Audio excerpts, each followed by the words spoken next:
Hello everyone, my name is Pedro Bento. I'm Assistant Scoutmaster with Troop 83 in Eastham. Today my son Matthew will be helping me as the videographer. I'm also the Automotive Technology Instructor at Upper Cape Tech in Bourne. Now, today we will be demonstrating how to change a tire on a vehicle if you have a flat on the side of the road.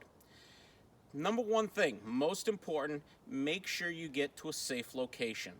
You'd never want to change a tire where there could be any chance of you getting hit. It happens every year. People are killed on the side of busy roads trying to change a tire.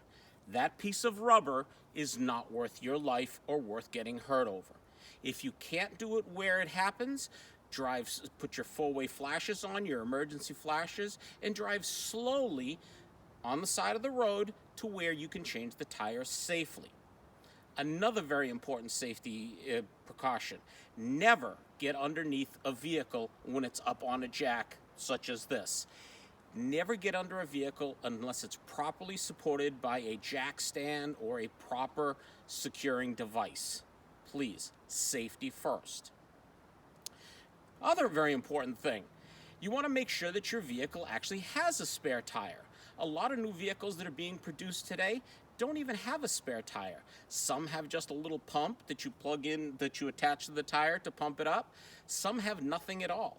They're relying on you to call AAA or whatever the case may be to get you off the side of the road, okay? So first, make sure that your vehicle does in fact have a spare. Next important thing, make sure there's air in that spare tire. Unfortunately, technicians like me tend to forget that little thing that's sitting in the back of the vehicle, and you only find out that it's flat when you go to use it. Okay? This is my daily driver that I use regularly, okay? It does have a spare, but it's what's called a donut spare. It's only for temporary use, okay? Temporary use only. It is only designed to get you to where you need to go in an emergency. Not designed for prolonged operation, okay? Everything you should need should be in this area. The jack is tucked inside here. There's a lug wrench or a jack handle, okay? And these will all be used to do the job. All right, my finger is pointing at a notch that's sitting in this rail right here. That is where the jack needs to be placed. It actually goes into that little indent right there, and that's where the jack's got to be secured. All right, we've got our tools out. We're ready to begin. The first thing you need to do before you start lifting the vehicle up is you need to loosen the lug nuts that secure the wheel to the hub, okay? The easiest way to do that, for someone that's a little bit bigger like me, it's pretty easy because I've got a lot of weight to move that bar. But for somebody that's lighter, like some of you scouts might be, this may take a little bit of work, okay? The easiest way to do it, I try to put the bar as close to parallel to the surface as I can. You get up on and then loosen it just like that, okay? Hold on to the car so that you don't fall.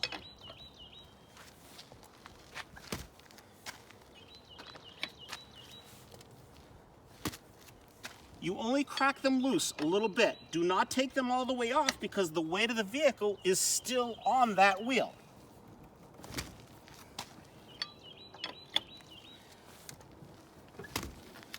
We've loosened the 5.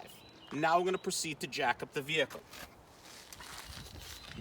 I'm working in my dirt driveway, so I've put a little block of wood underneath here to support it so that my jack doesn't tip over or I have any kind of problems.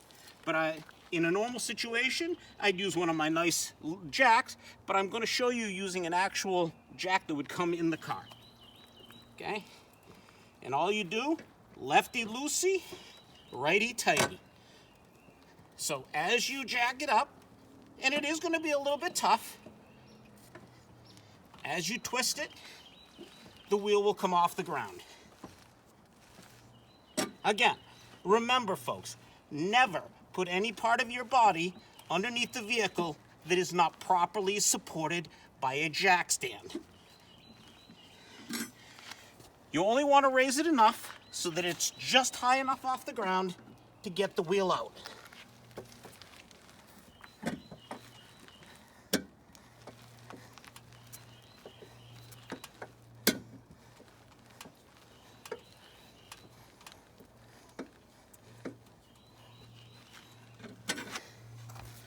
that should be enough.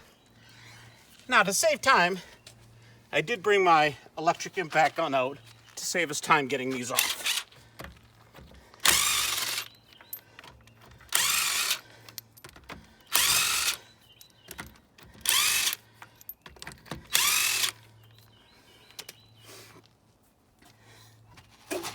And the wheel comes off. At this point, we would be putting the spare tire back on. But because I don't actually have a flat, I'm going to be putting the original wheel back on the vehicle. This is a European car. European cars use lug bolts, which look like that, where the threads are built onto the actual bolt itself. Most vehicles use lug nuts, where just the threads stay in the hub and we would bolt onto them. These are a little bit more involved because you got to try to line everything up. Okay. You carefully put the wheel back on the hub. And I'm just going to use the socket to help me start the threads. That's good. Okay. We hand start all the bolts just to make sure that I don't damage the threads and that they go on nice and smooth. The other important thing is we're going to tighten them in a star pattern.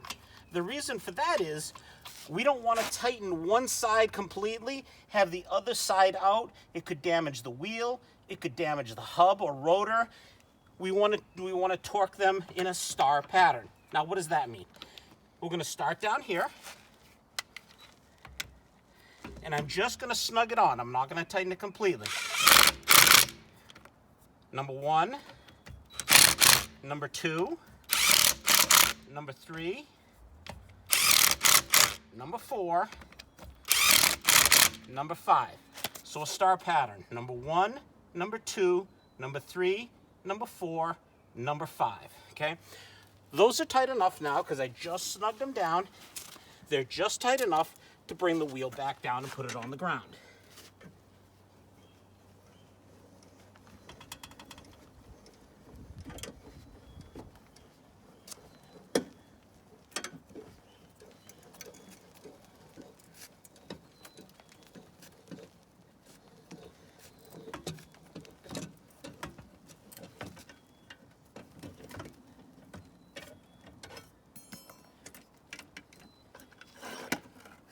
Jack is out. My board is out that I used as a base. Next thing we're going to do, we're just going to snug these down, okay? Or actually, if you were doing this on the road, you'd want to make sure they were tight enough so that it was safe to drive. And we're going to go in the opposite direction. Again, if at all possible, as close to parallel to the earth as possible, and in a star pattern.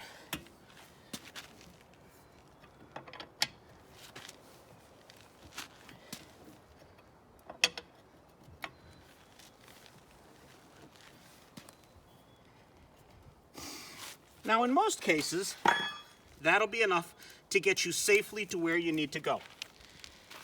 But that's only a temporary repair.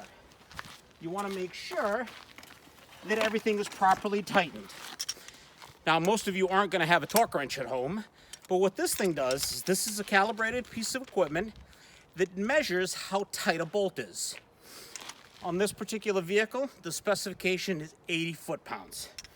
So I adjust my torque wrench to 80 foot-pounds, lock it in place, and then I go back and I finish tightening the wheel so that it is safe to operate again. Again, a star pattern. If you hear that click, that tells me that it's tight.